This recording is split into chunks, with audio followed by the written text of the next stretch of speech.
धर्यो पितु मातु नाम अजामिल साचो भयो भयो अजामिल तिया छोटी शोभ जात की धर्यो पितु मातु नाम। कान्यकुब्ज ब्राह्मण परिवार में श्री अजामिल का जन्म हुआ।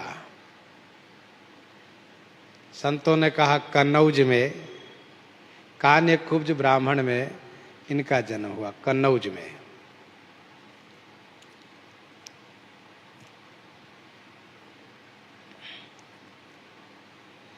वैसे बड़े ही सदाचारी, धर्म शास्त्र के अध्ययन में अनुरक्त रहने वाले,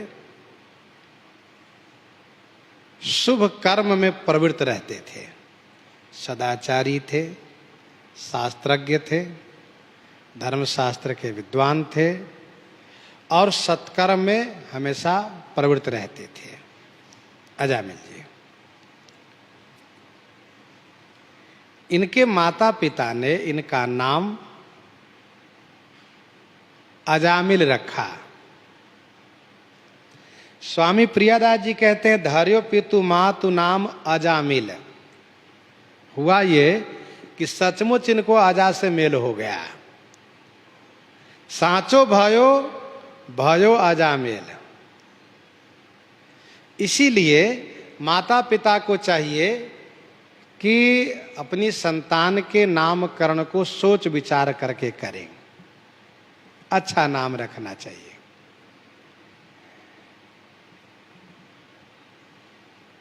बढ़िया नाम हो।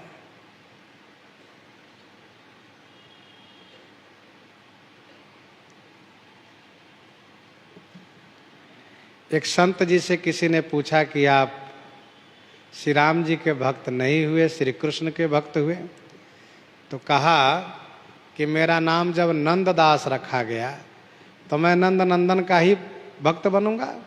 यदि मेरा नाम दशरथ दास रखा होता तब मैं दशरथ नंदन का दास होता। ये उनकी युक्ति थी। कहने का अभिप्राय ये है कि नाम भी सोच विचार के रखना चाहिए। अजामिल, अजामिल नाम था, जथा नाम तथा गुण हो गया। धर्यो पितु मातु नाम अजामिल साचो भयो। अजामिल नाम सच्चा हुआ, भयो अजामिल। हुआ क्या, एक दिन पिताजी की आज्ञा से वन में गए और वहां से फल फूल समिधा आदि लेकर के लौट रहे थे। अजामिल जी का विवाह भी हो गया था। जैसा कि अभी हमने कहा कि वे धर्म परायण थे और बड़े ही शीलवान, बड़े सदाचारी, बड़े अच्छे, कोई बुराई उनमें नहीं थी। शास्त्रोक्त जीवन जी रहे थे। रास्ते में उन्होंने एक वेश्या को एक शूद्र के साथ रमण करते हुए देखा। उसी वेश्या के प्रति अजामिल प्रभावित हो गए। उनमें उनका मन लग गया। उनको खुश करने के लिए अपने घर की सारी संपत्ति लगा दिए और अंत में उन्हीं से अजामिल, अजा माने माया, अजा माने माया, माया से उनका मेल हो गया। माया रूपा वह वेश्या थी, नारी विष्णु माया प्रगट, उनसे उनका मेल हो गया। उनके साथ वे रहने लगे और उन्हीं से उनकी कई संतानें हुई। स्वामी प्रियादास जी कहते हैं कि भयो अजामिल तिया छोटी शुभ जात की। शुभ जात की जो तिया थी, शुभ जात माने ब्राह्मणी थी, वे भी कान्यकुब्ज कुल की। ब्राह्मण में कान्यकुब्ज श्रेष्ठ ब्राह्मण माने जाते हैं। तो कान्यकुब्ज वो भी शुभ जाति की जो स्त्री थी, उनको इन्होंने छोड़ दिया, घर छोड़ दिया, पिताजी को, पत्नी को, सबको छोड़कर उसी वेश्या के साथ अनुरक्त हो गए और धर्म कर्म सब छोड़ दिए, उसी में प्रवृत्त हो गए। यह है विषय की प्रबलता। विषय की प्रबलता है, चाहे कोई कितने बड़े आचार विचारवान हो, शास्त्रज्ञ हो, वैराग्यवान हो, धर्मज्ञ हो, कभी कभी वह फिसल जाते हैं। भले वो प्रकृतिवश चुका ही भलाई, चूक हो जाती है उनसे। और ये विषय की प्रबलता है। सो मुनि ज्ञान निधान, मृग नयने विधु मुख निरखी, विवश होई हरिजान नारी विष्णु माया प्रकट। अजामिल ने तो उस वेश्या को रमण करते हुए देखा, तब वह विमोहित हुए। श्रीमद् भागवत जी में श्री सौभरी जी का नाम आता है। ऋषि सौभरी जल में समाधि लगाए थे और उन्होंने मत्स्य को विहार करते हुए देखा, तब उनके हृदय में विषय की चाहना हो गई और उन्होंने विवाह किया।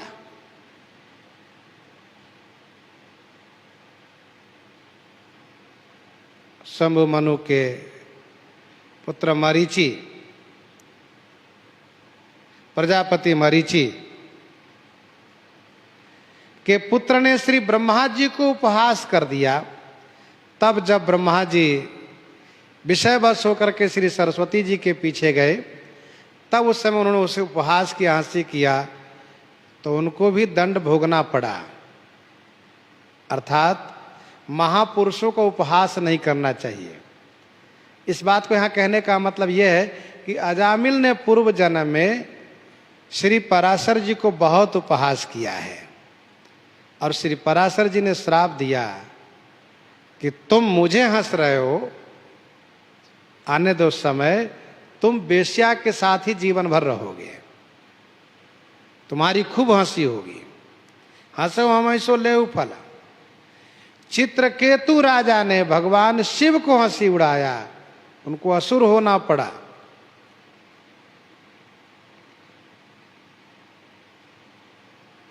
हंसी की बात आई तो आप इस बात को भी सुन लीजिए कि श्री पराशर जी ने श्री सत्यवती जी के साथ समागम करके भगवान वेदव्यास जी को जन्म दिया। इस बात को जब उन्होंने जाना, तब ये अजामिल ऋषि थे, एक तपस्वी थे। इन्होंने श्री पराशर जी को बहुत हंसी किया। पराशर जी ने समझाया, लेकिन उन्होंने कुछ माना नहीं। उपहास पर उपहास किया। तब उन्होंने श्राप दिया कि तुम्हारा जीवन वेश्या के संग बीतेगा, चाहे जितने बड़े सदाचारी बने रहो। फिर जब उन्होंने प्रार्थना किया, हे महात्मन मुझसे भूल हुई, आप मेरे ऊपर दया कीजिए, श्राप दिए तो मेरा उद्धार भी कीजिए। तब श्री पराशर जी ने कहा, चलो मैं ही तुम्हारे उद्धार के लिए आऊंगा, ऐसा उन्होंने कहा था। श्री अजामिल जी जैसे पंडित, धर्मवेत्ता, ये भी जब विषय से प्रभावित हो गए तो औरों के लिए क्या कहना है। इसलिए किसी को भी विषय की ओर आकर्षित होते हुए देख करके उपहास न करके, बल्कि भगवान के प्रति भगवान से प्रार्थना करनी चाहिए और भगवान से कहना जी प्रभु हमें बचाइएगा। जे राखे रघुवीर ते उबरे ते काल में। भगवान वेदव्यास जी ने एक श्लोक रखा, एक श्लोक की रचना किया, जिनका अभिप्राय ये था कि माता हो, बहन हो, बेटी हो, फिर भी उसके साथ एकांत में नहीं रहना चाहिए। उन्होंने जो कहा, यद्यपि ये सबके लिए नहीं है, फिर भी जिसका मन बहुत ज्यादा विषय हो उनके लिए तो है ही। इस श्लोक को जब पढ़ा श्री जैमिनी जी ने, तो उन्होंने उस पर कट कर दिया, कहा ये गलत है। कहा गुरुजी आपने एक ठीक नहीं लिखा, ये गलत लिखा आपने। भगवान वेदव्यास ने कहा कि मैंने गलत नहीं लिखा है, मैंने जो कहा वह अपनी ओर से कुछ नहीं कहा है, ठाकुर जी ने मुझसे कहवाया है। फिर भी वह कहते नहीं, मैं नहीं मानता हूं। विद्वान को इंद्रियां प्रभावित नहीं कर सकती है, बल्कि विद्वान इंद्रियों को अपने अधीनस्थ रखता है। तो उन्होंने अपनी ओर से एक श्लोक बनाया, कहा यह श्लोक यहां होना चाहिए। भगवान वेदव्यास जी को लगा कि अच्छा ठीक है, इसका परीक्षण ही कर लूं, मैं इनको देख लूं। जैमिनी जी जहां तपस्या साधना करते थे, उनकी कुटिया में एक दिन भगवान वेदव्यास नारी के वेश बना के पहुंच गए। अंधेरा हो चला है, बादल धीरे धीरे बरस भी रहा है। अब भीगी हुई अवस्था में यह नारी पहुंची है। नारी कोई और नहीं है, भगवान वेदव्यास है। इन्होंने कहा, हे महात्मन, मैं आपकी कुटिया में आई हूं, मुझे आश्रय दीजिए। मैं अपने परिवारजनों के साथ ही जंगल में मैं बिछुड़ गई हूं और मैंने खोज किया पर वे कहीं मिले नहीं। रात्रि हो चली है, मुझे एक कुटिया दिखाई पड़ी है, मुझे आश्रय दीजिए। मैं कल सुबह चली जाऊंगी और अपने उन परिवारजनों को ढूंढूंगी। जैमिनी जी ने कहा, नहीं, मैं अपने आश्रम में स्त्री को आश्रय नहीं देता हूं। तब इन्होंने कहा कि हे महात्मन, क्या शरणागत को परित्याग करना धर्म है? क्या असहाय को सहारा नहीं देना चाहिए?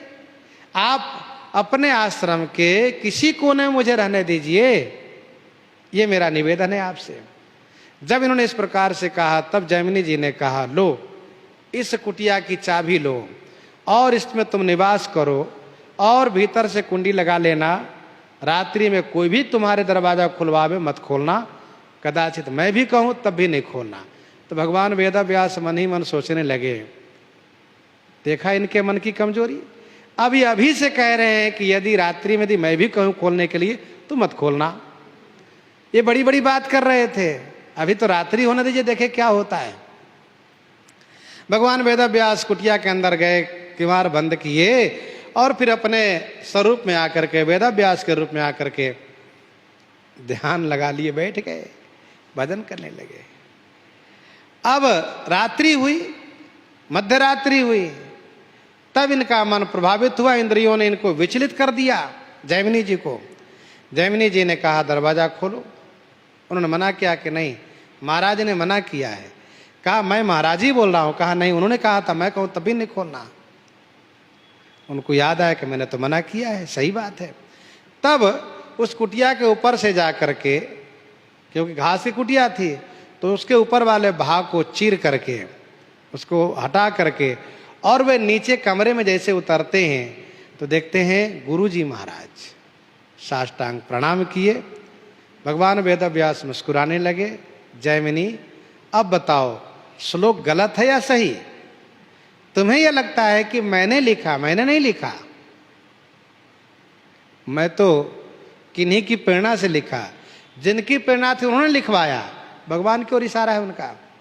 तो कहने का अभिप्राय यह है कि विषय की प्रबलता है। इसीलिए अजामिल ने जब उस वेश्या को देखा, उनका मन प्रभावित हुआ, तो पहले उन्होंने अपने शास्त्रीय ज्ञान से, साधना के बल से अपने आप को समझाने का बहुत प्रयास किया। 1-2 दिन उनको लग गए, खूब समझाया अपने आप को, गलत रास्ता है, ठीक नहीं है, पापाचार है, ये गलत है, सही नहीं है। लेकिन फिर भी बार बार मन को समझाने के बाद भी सारा ज्ञान ध्यान किनारे रह गया। सदग्रंथ पर्वत कंदर निमहु जाइते ही अवसर दूरे। सदग्रंथ रूपी पर्वत की कंदरा में ये सारे ज्ञान विचार जाके छुप गए, कुछ याद नहीं रहा, उधर प्रवृत्त हो गए। उनके साथ बड़ी अनुरक्ति हो गई, उनके साथ ही रहने लगे।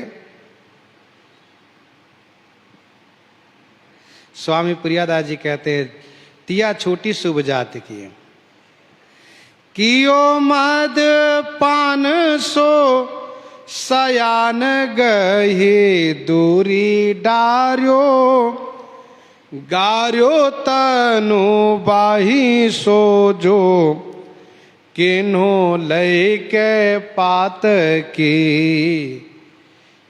कियो मद पान। अब जब बेश्या में प्रवृत्त हो गए अजामिल जी तो मदिरा पान करने लगे, शराबी हो गए। कियो मद पान। सयान गही दूरी डार्यो, अपनी सारी सयान पना को दूर फेंका। गही दूरी डार्यो, पकड़ के दूर फेंक दिया। अर्थात अपने अंदर में कोई ज्ञान नहीं रहा, कोई सयान पना नहीं रहा।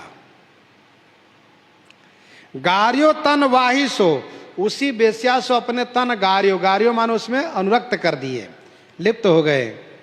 जो किन्हो लय के पात की, अब बड़े पापी हो गए। अब जरा सोचिए माया की प्रबलता। वे इतने बड़े विद्वान सदाचारी ब्राह्मण ऐसे पतित हुए, ऐसे गिर गए कि एकदम से पतित हो गए। बहुत पाप की, अर्थात धन तो समाप्त हो गया, चोरी करना शुरू किए। कोई मिले उसको चोरी करना है, उसको अपहरण करना है, धन छीन लेना है। जंगल में जाकर शिकार करना, शिकार मारना, और कोई भी मिले उनको धन छीनना, ये इनका धंधा हो गया। धन ऐसे न देता, मार करके धन ले आना। तो बड़े बड़े पाप किए, पाप प्रवृत्त हो गए।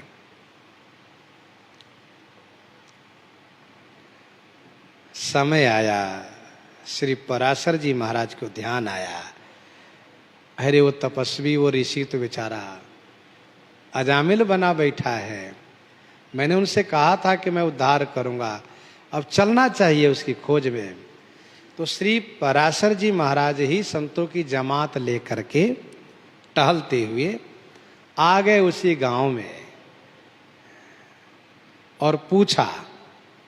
तो किसी ने उपहास पूर्वक, किसी दुष्ट ने उपहास पूर्वक कहा, हे महात्मन, आप तो उनके यहाँ ठहरते हैं ना जो साधु सेवी हो, जो सज्जन हो, वैष्णव हो। कहाँ भैया? कहा महाराज, इस गांव में एक ही ऐसे साधु है, सज्जन है, जिनका नाम है अजामिल साधु। आप उनके यहाँ चले जाइए। अरे भैया, उनके यहाँ जाने का रास्ता कहाँ से है? तब उस दुष्ट ने कहा, महाराज ऐसे आप जाइए, आगे वाला जो चौराहा है उसे दाएं घूम जाइएगा और बस सामने वाला उसी का निवास है, आप जाइएगा, पता चलेगा। बहुत बढ़िया है, बहुत प्रेमी है साधु का वो। करी परिहास काहू दुष्ट ने पठाए साधु, आए घर देखी बुद्धि, आए गई सात की। करी परिहास, करी परिहास माने परिहास करके, काहू दुष्ट ने पठाए, किसी दुष्ट ने पठाया माने भेजा। साधु आए घर देखी, साधु घर आए। बेश्या ने खिड़की से देखा, साधु यहाँ आए। साधु कह रहे हैं अजामिल साधु कहाँ हैं? बेश्या ने समझ लिया, ओ इनको किसी ने बहका दिया, अजामिल साधु। अरे उसको कहना, उनको कहना चाहिए अजामिल भड़ुआ, इन्हें कहकर अजामिल साधु कह रहे हैं। उस बेश्या की बुद्धि पवित्र हो गई, बुद्धि आए गई सात की, सात्विक की बुद्धि आ गई। बेश्या ने निर्णय किया, चाहे जिसने कहा हो इनको कि अजामिल साधु का घर है, ये तो सत्य है कि अजामिल साधु का ही घर है, मैं बेश्या हूं, लेकिन अब मुझे वही करना चाहिए जो इन्होंने कहा है, जिसने इनको कहा है। अब मैं अपने अजामिल को साधु बना करके ही इनके सामने प्रस्तुत करूंगी। और इसीलिए उसने सोचा कि कहीं ऐसा न हो कि अजामिल अभी वन को गया है और वन से शिकार मार करके वो आएगा और ये साधु बाबा देख लेंगे तो भाग जाएंगे, इसीलिए पहले मैं इन संतों को ठहराऊं। उस वेश्या ने जाकर के संतों को अनुनय विनय करके प्रार्थना करके ठहराया है, और फिर इसके बाद बाजार जा करके पीताम्बरी, कंठी माला और चंदन लेकर आई है, और रास्ते में खड़ी हो गई, देखने लगी अजामिल कब आवे। इसी बीच अजामिल आया, शिकार को मार कर कंधे पर रख लिया था, उसके रक्त से स्नान हो गया था उसका, और वो चला आ रहा था झूम करके। जैसे ही देखा अपनी उस वेश्या को बड़ा खुश हुआ, तुम आगे आ गई आज, कहाँ? अजामिल अपनी उस वेश्या की बात को बहुत मानता था। कहा सुनो इसको फेंको यहीं पर, तो जैसे कहा वैसे फेंक दिया। कहा चलो स्नान करो, तुरंत स्नान किया। कहा लो इस धोती को पहनो, माला पहनो, चंदन लगा दिया। तो अजामिल कहता है क्या बात है, तुम मुझे बहुत आज श्रृंगार कर रही हो। कहा सुनो साधु बाबा आए हैं, घर में साधु बाबा आए। अरे साधु बाबा आए, कुछ माल पानी लेकर आए, केवल ऐसे कमंडल वाले बाबा हैं। तब उसने सोचा ये तो पागल है, इसको अभी माल ही दिखाई दे रहा है। वेश्या ने मन में बना लिया कि इनको उद्धार तो कराना है। तब उसने समझाया, पाठ पढ़ाया।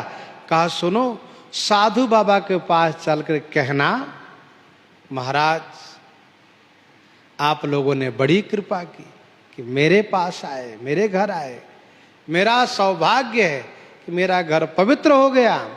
मैं आपका दास हूं, जो आप आदेश करिए मैं सेवा करूंगा। वेश्या ने उसको समझाया एक एक करके, और फिर पूछा समझ लिए ना? कहाँ बताओ कैसे बोलोगे? तब उसने उल्टे बताया। कहा मैं कहूंगा कि देखो बाबा जी, ये आप लोगों पर मेरी बड़ी कृपा हुई कि मैंने आपसे मिला, और आपका सौभाग्य है कि यहां आए। मैं आपका स्वामी हूं, जो मैं कहूंगा वो करोगे आप। तो वेश्या ने सोचा ये तो बिल्कुल उल्टा ही बोलता है, जो बात बनने वाली है वो भी बिगड़ जाएगी। कहा सुनो एक काम करना, तुम मौन रहना। कहा बाकी बात मैं बनाऊंगी, मुझे बोलने देना, कुछ बोलना मत। उस अजामिल में एक बड़ी विशेषता ये थी कि वेश्या जो कहती थी वही मानता था। कहा ठीक है, बिल्कुल मौन रहना। यदि बोलने ना आवे तो सभ्य समाज में मौन रहने में ही उसको लाभ है। बोल करके अपने हल्केपन को प्रकट नहीं करना चाहिए। बादशाह बीरबल से परेशान हो गया। मैं जो बात कहता हूं उसको फट से काट कर देता है, तुरंत उतर देता है। इसको कैसे नीचा दिखाऊं कुछ समझ में नहीं आता है। तो किसी ने कहा महाराज ये केवल पूरे घर भर में बीरबल ही होशियार बुद्धिमान है, बाकी इनके घर के लोग सब मूर्ख है, कुछ नहीं आता किसी को। बादशाह ने कहा क्यों बीरबल, मैंने सुना तुम्हारे परिवार में सब मूर्ख है। तो बीरबल ने कहा नहीं महाराज, कहने वाले आपको गलत बताया है। हमारे परिवार के सब लोग समझदार है, पढ़े लिखे हैं, विद्वान है। तो कहा मैं कल मिलना चाहता हूं तुम्हारे परिवार से। कहा ठीक है। बीरबल ने घर जा करके सबको नए नए कपड़े आभूषण पहनवाया और बढ़िया सम्मान पूर्वक जब लेकर चला तो कहा सुनो बादशाह के सामने कोई बोलना नहीं, क्योंकि वो है बादशाह, राजा है, दुष्ट है। ठीक से नहीं बोल पाओगे तो मार डालेगा तुमको, और ये हमें पता है कि तुम ठीक से बोल पाओगे नहीं आप लोग, इसलिए कोई कुछ मत बोलना। बोलने वाला काम मुझे रहने देना, मैं बोलूंगा। कुछ भी बोले कुछ बोलना ही मत, तुम चुप रहना सब लोग। कहा ठीक है। बढ़िया साज श्रृंगार करके सभा में उपस्थित किया। बादशाह ने देखा वाह वाह बीरबल तुम्हारा परिवार कहाँ? महाराज हुजूर ये सब मेरा परिवार है, बहुत अच्छा। कहा सुनो उन सबसे कहा इतने बढ़िया बढ़िया आभूषण पहने हो, वस्त्र पहने हो, कोई ले लेगा तब क्या करोगे? एक बार पूछा, उसी बात को 10 बार पूछा, और कुछ पूछा, कुछ नहीं बोलना है कोई भी। तो बादशाह ने कहा बीरबल क्या ये सब गूंगा है? कहा नहीं गूंगा नहीं, सब पंडित है, विद्वान है, ये बोलते क्यों नहीं है? तो बीरबल ने कहा ये इसलिए नहीं बोल रहे हैं कि क्या महाराज से बात करें, जिनको पूछने भी नहीं आता है कि बताओ ये बसन और आभूषण कोई ले लेगा तो क्या करोगे। तो ये विद्वान लोग हैं, सोचते हैं आपसे क्या मुंह लगाऊं, जब आप वो पूछने नहीं आया तो क्या बोलना है। इस प्रकार से कह करके बीरबल ने फिर से बादशाह को चुप कर दिया और चुप करके उसको निरुत्तर कर दिया। बादशाह बड़ा खुश हुआ बीरबल पर। कहने का अभिप्राय यह था कि यदि ना बोलने आवे तो बोलना ही नहीं चाहिए, बोलने आवे तो ही बोलना चाहिए। तो इस प्रकार से इन्होंने तैयार किया और संतों के सन्मुख किया है, संतों के सन्मुख इन्होंने किया है और सन्मुख करके संतों को प्रसन्न करने का वेश्या ने भरपूर प्रयास किया है और उस प्रयास में वेश्या सफल भी रही है। संत किस प्रकार से कृपा किए हैं सो चर्चा आगे करेंगे। इन्हीं के साथ आज सीताराम सीताराम सीताराम सीताराम सीता